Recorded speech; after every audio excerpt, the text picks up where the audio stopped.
Welcome, everybody, to Taking Control, the ADHD Podcast. I'm Pete Wright. There's Nikki Kinzer. Hello, everyone.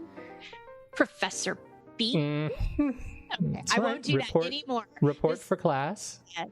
We're going to be talking a little bit about, and I think this is our last back to school episode, right? So it will be the last time that I call you Professor Pete. I've actually made that a stipulation of our relationship that you now only call me Professor Pete. Oh, so okay. Trump.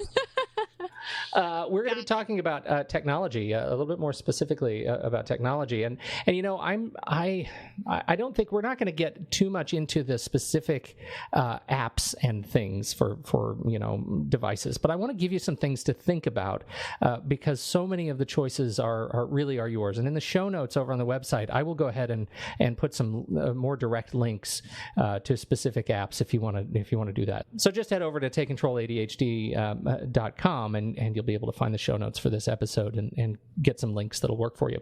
But I want to talk to you about just what I need you to think about when you are in class, right? And the first and most important thing that will define your success is data collection. How good and how fast are you at taking notes?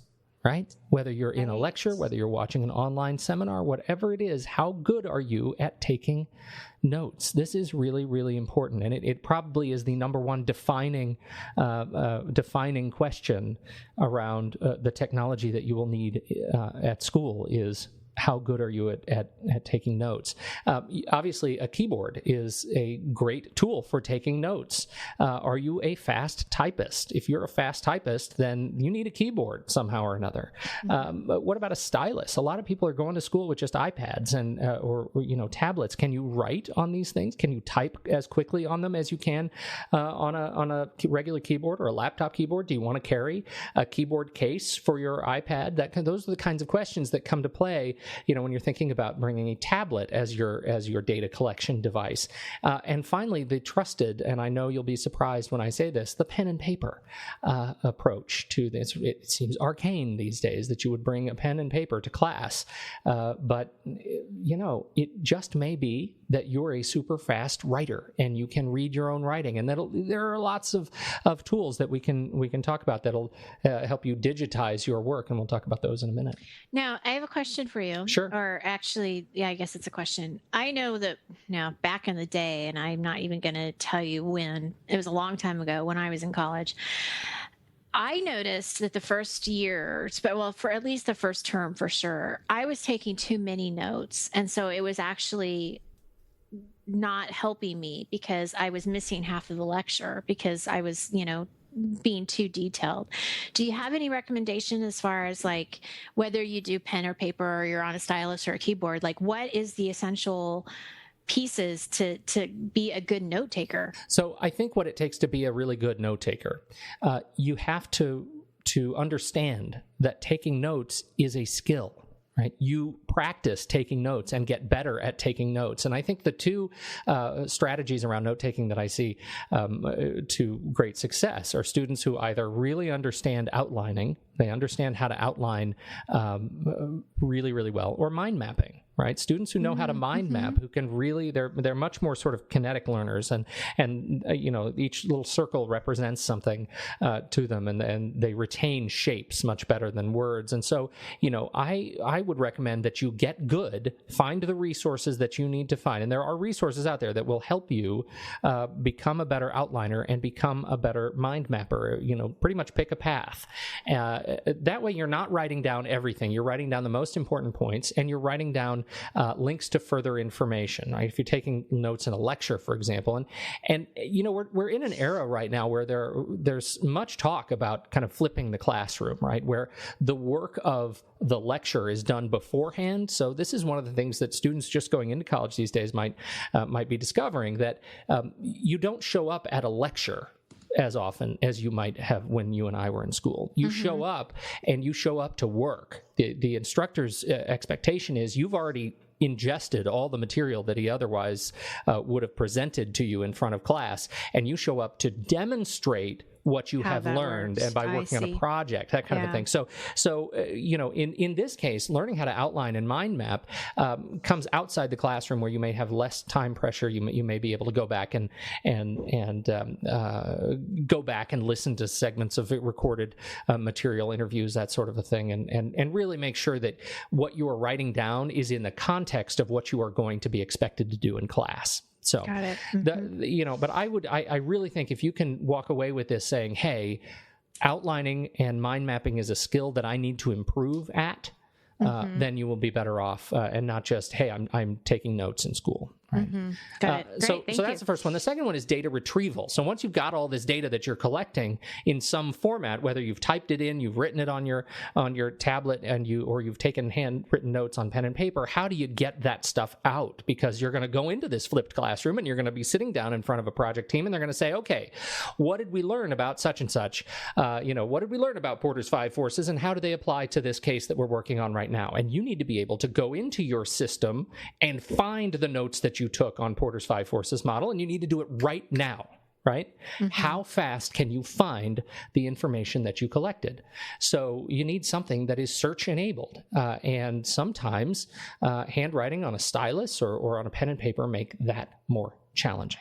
So just be ready for that. And I know it's not very sexy, but I think anytime you add up all of those competing forces and you say, what hardware do I need to take to class? It's tough to make a case that a tablet or your cell phone alone are going to be kind of the way to do it. If you're going to go digital, you need a laptop. More and more, still you need a laptop. We're just not quite there yet. If you want to take notes quickly and get them out quickly.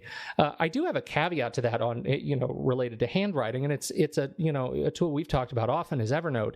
One of the things I love about Evernote is that they have these Evernote enabled notebooks. Have you seen these Moleskine notebooks? I think I've seen them advertised, like when I get the emails from Evernote. Sometimes they'll pop up. Yeah. Well, they're really wonderful. I just had to step across the room and grab mine. They're really wonderful for a number of reasons. First of all, the pages on them, the lines on the pages are little dots. And so when you take a bunch of notes on a given page, you handwrite your notes, then you open the notebook. It lays flat because it's beautifully well bound. And you take a picture of it with your document camera on your phone. Evernote reads those dots, and it knows how to perfectly align the pages so that you can so that it'll show up in Evernote cleanly, and it'll do its best to index your handwriting. Right. Nice. Okay. Yeah. That ends up being super, super, super important, that you can actually do a handwritten project and take a picture of it, and it becomes an indexed digital tool for you. You do have to, again, the skill here is your handwriting has to be pretty clear. You need to work on writing cleanly. But in my experience, it doesn't have to be so clean that you don't have to be able to write in like print. It's pretty good. But the other thing I love so much about these Evernote notebooks, and I don't mean this to be just an advertisement for these notebooks, but they come with these stickers, and they're little tiny square stickers of different colors, and they have little icons on them. And in Evernote, you can assign what icons mean. And so you put this little sticker on each page of your notes. Say you have a building, and that's notes for your business classes or your marketing classes, and you can put these little stickers on those pages. And as soon as you take a picture of that page of notes, that sticker will be triggered in Evernote, and it will automatically file and tag your notes for each individual class based on the sticker that you put on it. So it reads those stickers as kind of an index, and it does the filing for you to save you a little bit of time. So it is a really handy tool. It's just one way. You can certainly do, handwritten notes, take pictures of them or scan them, but it's a great way to make sure that once you take all your notes, you have gone paperless pretty quickly and efficiently. So I'm a big fan of that.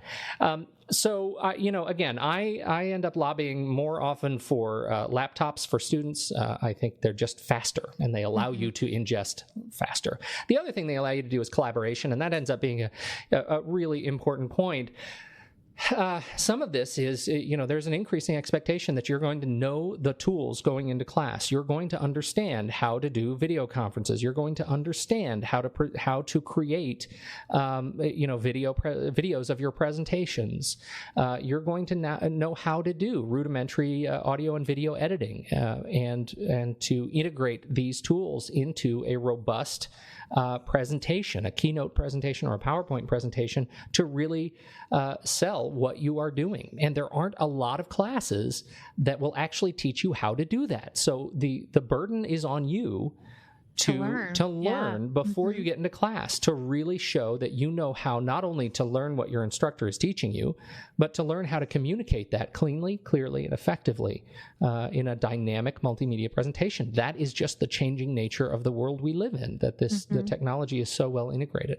And so, taking the time to seek out those references is really important. I recommend lynda.com. It's a modest fee, but if you pay, say it's like $15 a month. I think I'll put a link in there in the show notes. But lynda.com is an incredible library of video tutorials on anything you want to learn on the computer, really. I mean, if it's Photoshop or Lightroom or iMovie or Final Cut or whatever, you can sign up for and get an unlimited access to the lynda.com catalog. And for just a couple of months even, learn the tools that you need to learn, the software apps that you have access to, so that when you hit class, you are able to communicate what you've learned very, very effectively.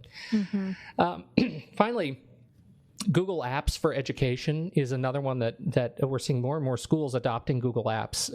Google Apps allows you to use Google Docs or Google Drive now, which is essentially it's document, spreadsheet, and presentation software. Gmail for Gmail users, it becomes a university email address that's actually built on top of Gmail, and all the other Google tools. You can sign in using your education email address, and so I would figure out if your university is a Google university, and make sure you learn the ins and outs of those tools. I told you last week, when I'm teaching at my university, which is a Google university, all the syllabi are Google Docs documents, and so they're shared with students for each class. I use Google Hangouts zealously for my students. They do a lot of their presenting online and are recorded and are presented on YouTube, so other instructors, other students can see their presentations in the future. Learn how these tools work. Invest in the time to learn how these tools work before you hit class, so you're not surprised as soon as you're asked to do those things. And finally, we haven't talked really any about online learning. And I imagine that if you're going back to school today, most of you will be, if not taking classes exclusively online, will be doing some sort of hybrid classwork, doing some portion of your learning online and in classroom in conjunction with one another. And so figuring out what platform your university is using, whether it's Blackboard or Moodle, these are large, infrastructure software applications that run online learning environments. You can actually get up to speed on how the online environment looks before you hit class 2, as long as you just make a quick call to the registrar or to your instructor if you already know where you're going, and say, what is the tool that we're using? I'd like to get up to speed and know how to use that tool before I hit class, and learn how to include documents and embed videos, and learn the language of the online learning tool that you're using, so that, again, you're not surprised when you hit it. What did I miss? Wow. I don't think you missed anything. Good stuff. Good. Yeah. Good. A little overwhelming for the non-tech person, but it is frustratingly overwhelming to the non-tech person, and I absolutely understand that. But here we are, it's late August. You're heading back to school, and you're going to be surprised if you're not taking at least a little bit of time to figure this stuff out. It's just the reality of it. And let me tell you, I have students who show up in my class and do their final presentations in Final Cut Pro, which is the professional grade video editing application that is used to make Hollywood films, right? Wow. That is a $200 application in the Mac App Store, and I have students who buy it, learn it, and deliver business presentations using it. That's the world we live in. And that ends up defining the bar of success in the classroom. And I don't want to put undue pressure on people, but that's kind of the reality of where we are. There's a lot of weight put on the students to learn outside of class, so that when you're in class, you're learning, what the instructor is best equipped to teach. Awesome. Well, it probably makes the class a lot more interesting too. Oh, it sure does. And a lot more fun for everybody, the instructor included. It's so much more fun when you all get to speak the same language. So that's Good it. That's stuff, all I've got. Pete. Excellent. Professor Pete, Wright, signing off. That's awesome. Thank you. Please let us know how your online or your university experience, your college experience is going, your education experience is going. Check in with us. Take Control. Take Control ADHD on Facebook and on Twitter and on Pinterest. And find out more about the show on our website, takecontrolorganizing.com. And you can subscribe to the show for free in iTunes or your podcatcher of choice. I think that's it. Do we have any other news for the people? I think that's it. That's it. We're signing off for our Back to School series. We hope you have gotten a lot out of it. Thanks so much for joining us, and we'll catch you next week on Taking Control, the ADHD Podcast.